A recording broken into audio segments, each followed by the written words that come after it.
ગુજરાત સરકારે 300 કરોડ રૂપિયાના ખર્ચે ગોવિંદગુરુ યુનિવર્સિટી બનાવીને દરેક તાલુકામાં નવી કોલેજો ઊભી કરીને આપણા ભાઈઓ બહેનો ભણે એના માટેનો પ્રયાસ રાજ્ય સરકારે કર્યો છે।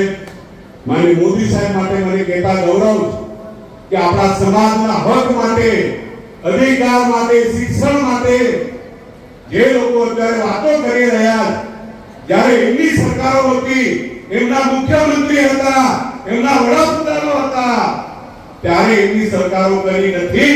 એ જ લોકો આદિવાસીના હક માટે, અધિકાર માટે, લડાઈ માટે આદિવાસી સમાજને ગુમરાહ કરીને રાજકીય રીતે પોતાનો રોટલો શેકવા માંગતા આદિવાસી સમાજના નામે જે લોકો અત્યારે જે તોફાન કરી રહ્યા છે, એમને મારે કેવું છે કે તમારી સરકાર મળ્યાને આઝાદીના 52 વર્ષ સુધી દિલ્હીમાં આદિવાસીઓનું કલ્યાણ મંત્રાલય કોંગ્રેસે નહોતો શરૂ કર્યો।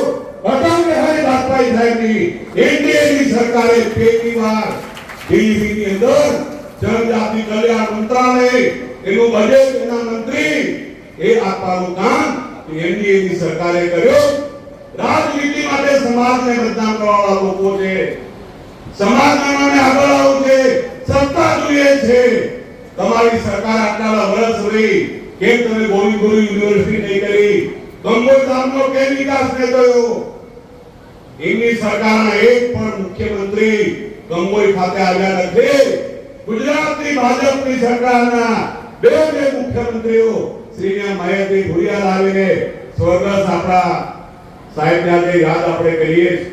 મને કહેતા આજે ગૌરવ કે રૂપાણી સાહેબ ગંગોઈની ધરતી પર આવ્યા, 9 ઓગસ્ટે ભૂપેન્દ્ર પટેલ સાહેબ આવ્યા, બે મુખ્યમંત્રીઓ ગંગોઈની ધરતી પર આદિવાસી સમાજે આ દેશની આઝાદી માટે 1500 લોકોએ પ્રાણની આહુતિ આપીને અંગ્રેજો સામે લડ્યા, ભારતને આઝાદી અપાવી।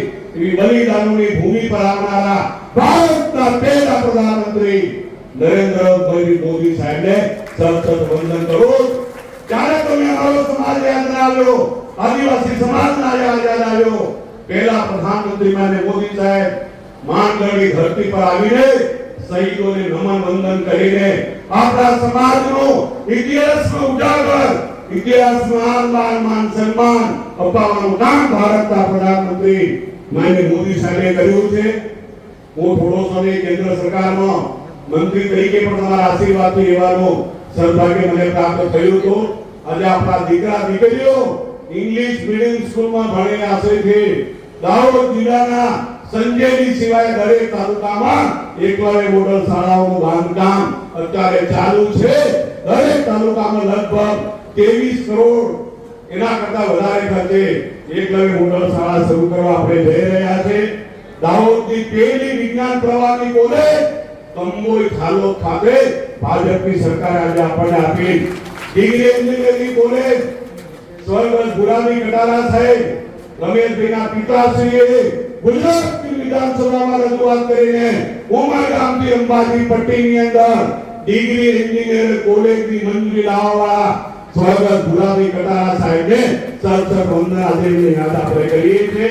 મેડિકલ કોલેજ દાહોદ, મને કહેતા આજે ખૂબ ગૌરવ કે આજે છોટાઉદેપુર, દાહોદ, મહીસાગર મધ્ય ગુજરાતની પહેલી medical college, Zydus medical college ની શરૂઆત ભારતના પ્રધાનમંત્રી માનનીય મોદી સાહેબે કરી અને કોરોના સમયે તમને મને બચાવવાનું કામ ભારતના પ્રધાનમંત્રી માનનીય મોદી સાહેબે કર્યું। વનબંધુ કલ્યાણ યોજના હેઠળ મુવારિયાની આપણી કૃષિ વિદ્યાલય હોય, દેવગઢ મહિલા બાગાયત કોલેજ હોય, કોંગ્રેસ 65 વર્ષ કરી ગઈ, કોઈ તાલુકામાં વિજ્ઞાન પ્રવાહની શાળા નહોતી, દરેક તાલુકામાં વિજ્ઞાન પ્રવાહની કોલેજ માનનીય મોદી સાહેબે શરૂ કરી। મફત શિક્ષણ દીકરીઓ માટે માનનીય મોદી સાહેબે શિક્ષણથી દીકરીઓની એન્જિનિયર થવું, મેડિકલ થવું, તમામ ક્ષેત્રે આજે ગુજરાતની સરકાર આપણને રકમ આપી રહી છે। પહેલા આદિવાસી આપણા સમાજની મેડિકલની સીટો ભરાતી નહોતી, માનનીય મોદી સાહેબની કૃપાથી આજે 100% મેડિકલમાં દરેક આપણા દીકરા દીકરી બધા મેડિકલ થવાનું કારણ આપણા ભારતના પ્રધાનમંત્રી માનનીય મોદી સાહેબના કારણે આજે શક્ય બન્યું છે। કોંગ્રેસ 1995 પહેલા ગુજરાતમાં 1 લાખ શિક્ષકોની ઘટ હતી. એ ઘટ ભારતીય જનતા પાર્ટીની સરકારે પરિપૂર્ણ કરી છે. મને આજે કહેતા ખૂબ ગૌરવ છે કે લીંબડી તાલુકો બનાવવા માટે જિલ્લા ભાજપ તરીકે સ્નેહલભાઈ, સંસદ સભ્ય તરીકે અને મહેશભાઈ, સ્નેહલભાઈ, ચિત્તરબેન વાઘેલા સાહેબ બધાની આગેવાની હેઠળ મુખ્યમંત્રી સાહેબને કાગળ લખી પણ અમે આપ્યો છે. સ્નેહલભાઈ રજૂઆત પણ કરી છે કે જાદવ તાલુકો મોટો છે અને મોટો તાલુકો હોવાના કારણે વિકાસની મંજૂરી, વિકાસના કામો, વહીવટી મંજૂરી, સમયસર નાણાંની ચૂકવણી, અન્ય કારણોસર લીંબડી નવો તાલુકો અમે લોકો માંગી રહ્યા છે અને મુખ્યમંત્રી સાહેબ પાસે આશા રાખીએ છીએ કે તાકીદે લીંબડી તાલુકો નવો જાહેર કરેલા વિસ્તારના અમારા ભાઈઓ બહેનોને વિકાસની કીડી કંડારવા માટે નો પ્રયાસો કરી રહ્યા છે. ફૂલપુરા, ઝાલોદ અને ટાંડી રાજસ્થાન બ્રિજ માટે છેલ્લા લાંબા વખતે મહેશભાઈ, ચિત્તરબેન વાઘેલા સાહેબ અમે બધા પ્રયત્ન કરી રહ્યા છે, પણ ચાકલિયા બ્રિજ અને ફૂલપુરા નજીક હોવાની રજૂઆતના કારણે પણ અમે રજૂઆત કરી છે કે ચાકલિયાથી ટાંડી રાજસ્થાન આવવું હોય તો આ બ્રિજનું અંતર વધારે પડે છે. એના કારણે અમે પ્રયાસ કરી રહ્યા છે કે ટાંડી ફૂલપુરા ટાંડી નવો બ્રિજ કેન્દ્ર સરકાર બનાવે તો ગુજરાત સરકાર બનાવે એના માટે લગાતાર પ્રયત્નો કરી રહ્યા છે.